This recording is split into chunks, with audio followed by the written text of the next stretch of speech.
You know, there's going to be no big announcement, no dramatic pivot, no major rebranding or remarketing campaign, but just a quiet moment of clarity.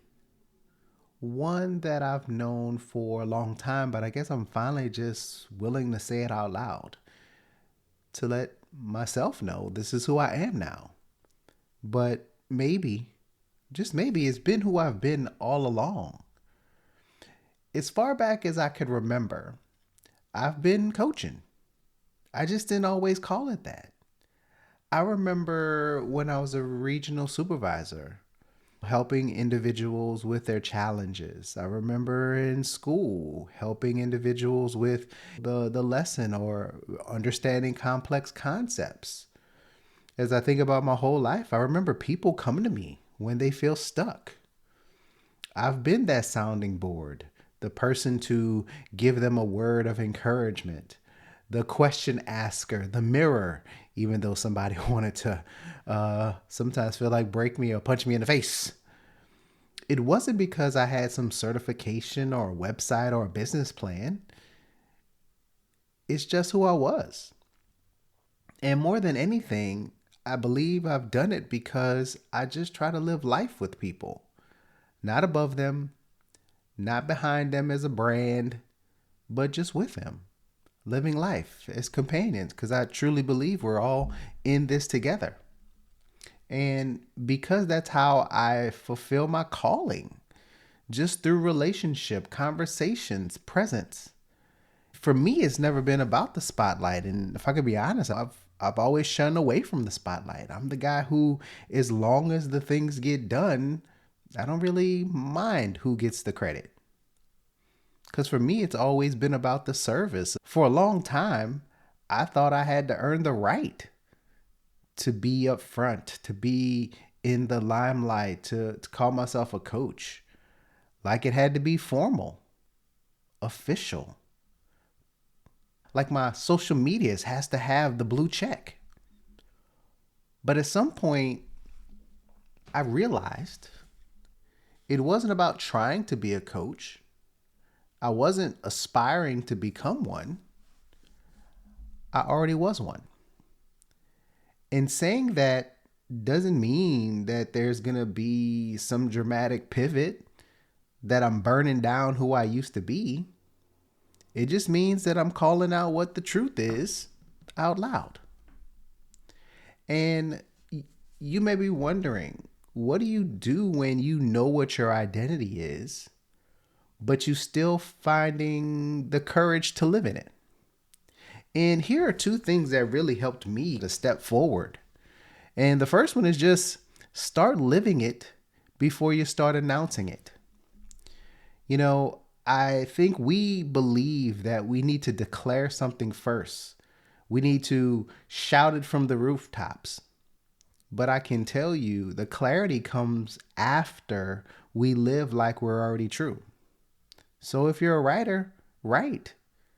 If you're a coach, coach. If you're a leader, lead. Live like it's true before you wait for someone else to confirm it. You know, in today's culture, I find we oftentimes want eyeballs on us before we're good.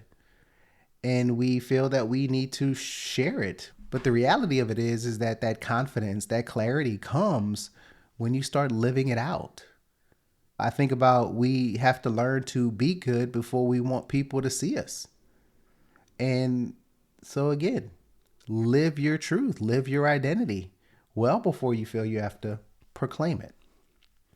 The second thing is let the naming of the thing you are be sacred and not performative.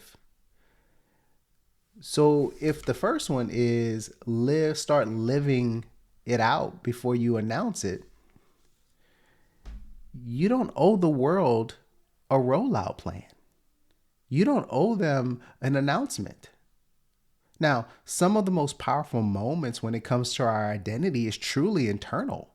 When we accept the fact, when you say to yourself and something clicks, I am.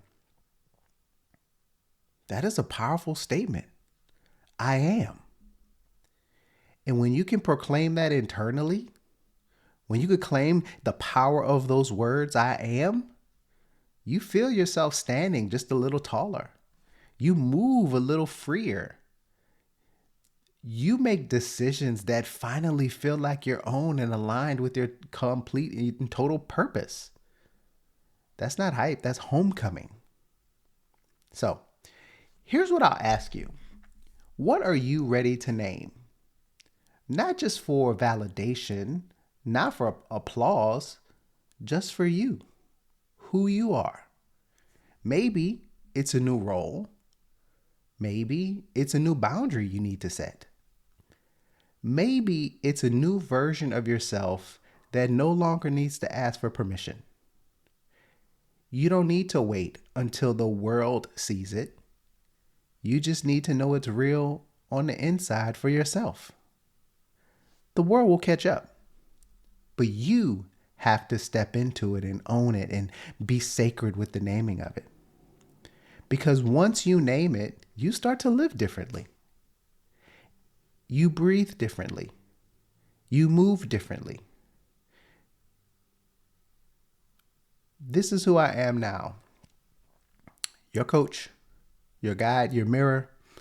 Not because I said it with confidence, but because I lived it with consistency as far back as I can remember. And if you're in a quiet expansion of your own, you don't have to prove it to anyone. Just live it and just trust it and believe in the words, I am. Because this is who I am now. And maybe it's just been who I've been all along. And as always, guys, I love you much.